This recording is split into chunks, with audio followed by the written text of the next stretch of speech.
गागोपकैरनुवनं नयतोरुधारा वेणुस्वनैकलपदैस्तनुभृत्सु सङ्ख्यः आस्पन्दनं गतिमतां पुलकस्तरूणां निर्योगपाशकृतलक्षणयोर्विचित्रम्। సకులారా, గోపబాల మిత్రులతో కూడి గోవులను తోలుచు కృష్ణ బలరాములు ప్రతి వనమునందు తిరుగునప్పుడు పాలు పితికెడి సమయములో గోవుల వెనక కాళ్లను కట్టివేయు తాళ్లను కొనిపోవుచుందురు. శ్రీకృష్ణుడు వేణునాదము కావించినప్పుడు ఆ మధుర సంగీతము జంగమ జీవులను దిగ్భ్రమకు గురిచేయగా స్థావరములగు వృక్షములు పారవస్వముతో కంపించసాగినవి. ఇది ఎంతయో నిక్కమగా పరమ విచిత్రమైనది. మామూలుగా ఆవులకు పాలు తీసేటప్పుడు వెనక కాళ్ళకి తాళ్ళు కడతారు. ఒక్కోసారి కొన్ని మొండి ఆవులు ఉంటాయి, అవి ఏం చేస్తాయంటే తంతాయి అన్నమాట. అంటే దీన్ని బట్టి అప్పుడు కూడా కొన్ని మొండి ఆవులు ఉన్నాయని మనకు అర్థం అవుతూ ఉంది. సో ఆ తాళ్ళు ఒక్కొక్కసారి కృష్ణ బలరాములు వాళ్ళు తీసేసుకునేవారంట వాటిని. ఒక్కోసారి వాటిని తలకి చుట్టుకునేటువంటి వారు, ఒక్కోసారి భుజాన వేసుకునేటువంటి వారు. అట్లాగా ఈ ఆవులను మేపుకుంటూ బృందావనంలో ఉన్నటువంటి అన్ని వనాలలో కూడా సంచరిస్తూ ఉన్నారన్నమాట. ఆ సంచరించేటప్పుడు భగవంతుడు మురళీ వాయిద్యాన్ని వాయిస్తూ ఉంటే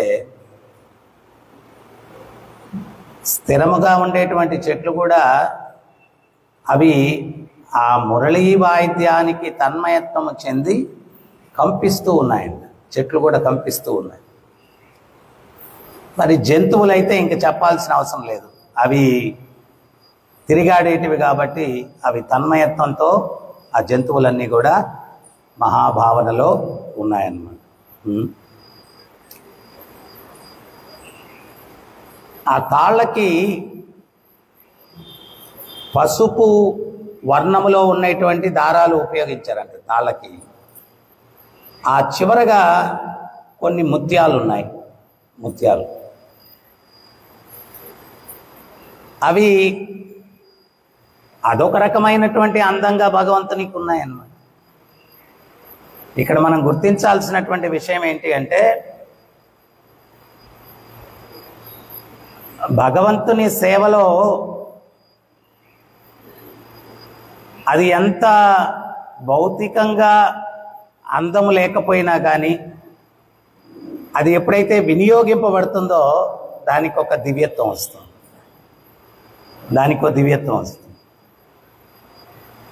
ఉదాహరణకి భగవంతుడు బృందావనం నుంచి మథురకు వెళ్ళినప్పుడు కుబ్జ ఆమె గూని ఉండింది. భగవంతునితో ఆమె సాంగత్యం చేసిన తక్షణమే ఒక దివ్య స్వరూపంగా మారిపోయింది. భగవంతుడు, అందుకనే మనం ఏంటి అంటే,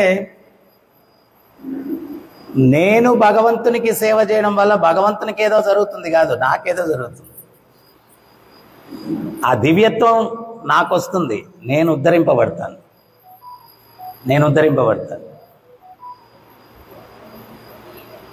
బంగారం ఎంత విలువైనదైనా కానీ ఒట్టి బంగారంతో రింగు చేసుకుంటే ఉపయోగం అంత అందంగా ఉండదు. ఆ బంగారానికి ఒక వజ్రాన్ని కానీ ఒక మణిని కానీ కలిపినప్పుడు ఆ బంగారం యొక్క అందం పెరుగుతుంది. అవునా కాదా? సో మనం బంగారం అనుకోవచ్చు, ఆ మణి ఉజ్వల నీలమణి కృష్ణుడు అయి ఉండొచ్చు. ఆ రెండు కలిసినప్పుడే ఆ ఆభరణానికి అందం వస్తుంది. చాలామంది 24 క్యారెట్స్ తోటి నగ చేయించుకున్నా కానీ దానికి రాళ్ళు పొదక్కపోతే అంత ఆకర్షణీయంగా ఉండదు. అది రాళ్ళు పొదిగినప్పుడే దానికి ఆకర్షణ. అందుకనే ప్రభుపాదులు వారు ఎన్నో సందర్భాల్లో చెప్పారు, సున్నాలు ఎన్ని ఉన్నా కానీ ఒకటి చేరిస్తేనే సున్నాలకన్నిటికీ కూడా విలువ వస్తుంది.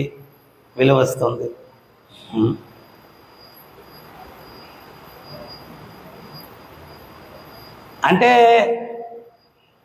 భగవంత్ సంబంధంగా ఏం చేసినా కానీ దాంట్లో దివ్యత్వం ఉంటుంది. భగవత్ సంబంధం లేకుండా ఏం ప్రయత్నం చేసినా ఉపయోగం లేదు. ఒకసారి శ్రీమతి రాధారాణి, గోపికలు వీళ్ళందరూ కూడా ముత్యాల హారాలు తయారు చేస్తూ ఉన్నారు. కృష్ణుడు చూశాడు. అది కృష్ణుడు చూసి ఆ ముత్యాల హారాలు చాలా చక్కగా ఉన్నాయి, నాకు ఇస్తారా అన్నాడు. రాధారాణి అడిగింది, దేనికి అనింది. కృష్ణుడు అన్నాడు, నా గోవులకు అలంకరించుకుంటానన్నాడు. ఏంటి, ముత్యాల హారాలు గోవులకు అలంకరించుకుంటావా? అంటే ఇక్కడ మళ్ళా మనం పాయింట్ అర్థం చేసుకోవాల్సింది ఏంటి అంటే, ఏదైనా కానీ గోవులు, భగవంతుడు ఈక్వేషన్ అటు తిరిగి ఇటు తిరిగి ఎక్కడికి వెళ్తుంది అంటే గోవుల దగ్గరికి వెళ్తుంది. అంటే అప్పట్లో ముత్యాల హారాలు చాలా విలువైనటువంటివి. ఆ విలువైనటువంటి హారాలు కృష్ణుడు నేను అలంకరించుకుంటానని అన్నాడా? అనలేదు. గోవుల అలంకరణ కోసం అన్నాడు. గోవుల అలంకరణ కోసం. వాళ్ళు చాలే పోవయ్యా, గోవులకు అలంకరణక ఇంత విలువైన ముత్యాల హారాలు పోమన్నారు. కృష్ణుడు అమ్మ యశోదమ్మ దగ్గరికి వెళ్ళాడు. అమ్మా నేను వ్యవసాయం చేయాలనుకుంటున్నానే అన్నాడు. అరే బాబు, నీకేం కర్మ పట్టిందిరా వ్యవసాయం చేయడానికి? నీకేం కర్మ పట్టిందిరా నాయన వ్యవసాయం చేయడానికి? లేదమ్మా, నేను వ్యవసాయం చేయను. అయినా నువ్వు చిన్నపిల్లవాడివి, నీకెట్టదే వ్యవసాయం గురించి తెలుసా? నాకు భలే తెలుసు, నేను చూశానుగా. మరి ఏం వ్యవసాయం చేయాలనుకుంటున్నావు? ముత్యాల పంట వేయాలనుకుంటున్నాను. అరే ముత్యాలు పండవురా పొలంలో నాయన, అవి సముద్రంలో నుంచి వస్తాయి. లేదు నాకు తెలుసులే, నాన్నగారు చూశాను కదా, ఆయన దున్నేసి పొలము గింజలు వేసేస్తాడు, చెట్లు వచ్చేస్తాయి, పంట వచ్చేస్తుంది. నేను కూడా ఏం చేస్తాను, దున్నేసి ఈ ముత్యాలన్నీ వేసేస్తాను, ముత్యాల పంట వచ్చేస్తుంది అన్నాడు. అరే ముత్యాల పంట రావడం ఏంట్రా, ముత్యాలు పండించరా నాయన, సముద్రంలో దొరుకుతాయి. లేదమ్మా, నేను ముత్యాల పంట వేయాల్సిందే అన్నాడు కృష్ణుడు. ఒక్కోసారి పిల్లలు పిచ్చిగా మొండిగా పట్టుకుంటే తల్లిదండ్రులు అంటే వేస్ట్ అయిపోద్ది కదా. అవి భూమిలో వేసేస్తే ముత్యాలు మళ్ళీ తిరిగి వస్తాయి, వాటిని ఎత్తుక్కోవాలంటే చాలా కష్టం. ఆమె ఎంత ప్రయత్నించినా కానీ వారించడానికి కృష్ణుడు వినట్లేదు. లాస్ట్గా భారీ డైలాగ్ వదిలాడు. తెలుసులేమ్మా, నేను నల్లగా ఉంటానని నీకు ఇష్టం లేదు. నేను నల్లగా ఉంటానని నీకు ఇష్టం లేదులే, నా మీద అసలు ప్రేమే లేదులేమ్మా నీకు, అందుకే ఇటు చేస్తున్నావు. ఎప్పుడైతే కృష్ణుడు ఆ మాట అన్నాడో ఇంకా యశోదమ్మ, ఏంట్రా అంత పెద్ద మాట అనేసావు, నీ మీద నాకు ప్రేమ లేదంట్రా, నువ్వు నా ప్రాణం రా కన్నయ్య, నువ్వు లేకుండా నేను ఉండలేనురా, నీకేం కావాలా, నా ప్రాణం కావాలంటే ఇచ్చేస్తాను, ముత్యాలేంట్రా ఆఫ్టర్ ఆల్ తీసుకుపో అని చెప్పి ముత్యాలన్నీ ఇచ్చేసింది. ఈ పిల్లలందరూ సెంటిమెంటల్ డైలాగులు ఎక్కడి నుంచి వస్తున్నాయి అనుకుంటున్నారు? అక్కడి నుంచే మూలం అన్నిటికీ. ఇలా కూడా తెలుసు తల్లిదండ్రుల నుంచి ఎట్లా బ్లాక్మెయిల్ చేయాలా, ఎట్లా వాళ్ళ దగ్గర పనులు చేయించుకోవాలా. అమ్మో, ఆ కళలన్నీ కూడా ఆ 64 కళలు ఆయన దగ్గర నుంచి వచ్చాయి. ఆయన దగ్గర నుంచే అన్ని కళలు కూడా. సో ఈయన ఈ డైలాగులో లేసరికి, ఒరే నువ్వు నా ప్రాణం రా, ఏం కావాలి, నా ప్రాణం కావాలంటే తీసుకో, నువ్వు లేకుండా నేను ఉండలేను, తీసుకో ఇచ్చేసి. ఈయనేం చేశాడు, ఇవి తీసుకొని గోపాలు అందరూ కలిసి పొలం దున్నేశారు. దున్నేసి ముత్యాలన్నీ కూడా పంట వేశారు. రాధారాణి గోపికలు అట్టు వెళ్తా ఉన్నారు, వెన్న మిగడ అన్నీ తీసుకొని వెళ్తా ఉన్నారు. తీసుకొని వెళ్తుంటే, గోపికలారా, ఆ వెన్న మిగడ పెరుగు పాలు అన్నీ ఇవ్వండి, మేము ముత్యాల పంట వేసాం, వాటికి ఎరువులాగా వీటన్నిటిని వెయ్యాల. ఏంటి? ముత్యాల పంట, దానికి పాలు, వెన్న, మీగడ, పెరుగు ఇవేస్తారా? మీకేమన్నా పిచ్చా చాదస్తమా? ముత్యాల చెట్లు కాదు వచ్చేది, ముళ్ళ చెట్లు వస్తాయి మీకు. పోండి అంటే వీళ్ళు బలవంతంగా ఏం చేశారు అంటే ఆ గోపికల దగ్గర నుంచి ఆ వెన్న, మీగడ, పెరుగు, పాలు ఇవన్నీ కూడా లాక్కొని ఆ పంటకి వేసేసారు అనమాట. కొన్ని రోజులు చూస్తుండగానే మొలకలు వచ్చాయి, మొలకలు వచ్చేసాయి. వస్తే ఈ గోపికలు, రాధారాణి వీళ్ళందరూ అన్నారు, చూసావా ముత్యాల చెట్లు వస్తున్నాయి అన్నారు గోపాలుడు. ముత్యాల చెట్లు కాదవి, ముళ్ళ చెట్లు, చూస్తుండండి అని చెప్పి అన్నారు వీళ్ళు. ఆ చెట్లు పెరిగాయి, ముత్యాల పువ్వు వచ్చింది, ముత్యాల గింజలు వచ్చాయి, కాయలు వచ్చాయి. మామూలుగా ముత్యాలు తెల్లగా ఉంటాయి. ఈ కృష్ణుడు వేసిన పంటలో ముత్యాలు రకరకాల రంగుల్లో ఉన్నాయన్నమాట. రకరకాల రంగులు, రకరకాల సైజులు, పెద్దవి, చిన్నవి, రకరకాలు. ఎట్లా ఉందంటే ఆ తోట అంతా కూడా ఒక అద్భుతం అన్నమాట. ఊహించుకోండి, రకరకాల సైజుల్లో, రకరకాల రంగుల్లో చెట్లకు ముత్యాలు పూస్తున్నాయి అంటే ఇంకా ఆ తోట అంతా కూడా ఎంత అద్భుతంగా ఉండుంటుందో ఊహించుకోండి. అంత అద్భుతంగా ఉంది. అప్పుడు ఆ పంట చేతికి వచ్చేసింది, అన్నీ కోసారు. కోసి వీళ్ళేం చేస్తా ఉన్నారు, మంచి మాలలు కడుతున్నారు అన్నమాట. ముత్యాల మాలలు, పైన పెద్దవి, తర్వాత ఇంకొంచెం చిన్నవి, తర్వాత ఇంకొంచెం చిన్నవి, చివరికి వచ్చేసరికి చిన్నవి, దానికి మళ్ళా కింద ఒక పెద్ద ముత్యం, రంగురంగులు, ఒక రంగు తర్వాత ఇంకో రంగు, ఇంకో రంగు తర్వాత ఇంకో రంగు, అవన్నీ కూడా మాలలు అద్భుతంగా తయారు చేశారు. వీళ్ళు రాధారాణి గోపికలు, ఏంటో ఆ చమత్కారం చూసారా, నిజంగానే ముత్యాల పంట వచ్చేసింది. మనం అనవసరంగా కృష్ణుడితో ఫైటింగ్ చేసాం, పోయి ఆ ముత్యాలు అడుగుదాం ఆయన. రాధారాణి గోపికలు, కృష్ణయ్య చెప్పండి చెప్పండి, ఏం చెప్పండి. ఏదో అప్పుడప్పుడు చిన్న చిన్న ఫైటింగ్లు అయిపోతుంటాయి మనకు, అవన్నీ పట్టించుకోకూడదు. ముత్యాలు మాత్రం శభాష్, చాలా బ్రహ్మాండంగా వచ్చాయి పంట. కొన్ని మాకు ఇస్తారా?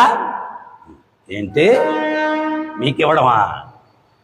బాలే వాళ్ళే, పోండి పోండి, ఇవన్నీ కూడా మా గోవులకి. ఇవన్నీ కూడా మాలలు తయారు చేసి కృష్ణుడు ఏం చేస్తున్నాడు, గోవులకి వేసుకుంటున్నాడు బ్రహ్మాండంగా. గోవులు అలంకరింప చేసుకుంటున్నాడు. ఇవన్నీ మా గోవులకి, మీకు కాదు, పోండి ఇక్కడి నుంచి అన్నాడు. అప్పుడు వీళ్ళు ఏంటేంటి, మీరేనా ముత్యాల పంట వేసి పెంచి ఫలితం పొందేది? మాకు కూడా పంటలు ఎట్ట పండించాలో తెలుసు, మేము కూడా ముత్యాల పంట వేస్తాం. సో రాధారాణి గోపికలు అందరూ మీటింగ్ పెట్టుకొని మీ ఇళ్లలో ఎవరెవరి ఇళ్లలో ఎన్నెన్ని ముత్యాలు ఉన్నాయో ఈరోజు అన్నీ తీసుకొచ్చేయాలని రాధారాణి ఆర్డర్ ఇచ్చేసింది. అందరూ ఇళ్లలోంచి ముత్యాలు తీసుకొని వచ్చేసారు.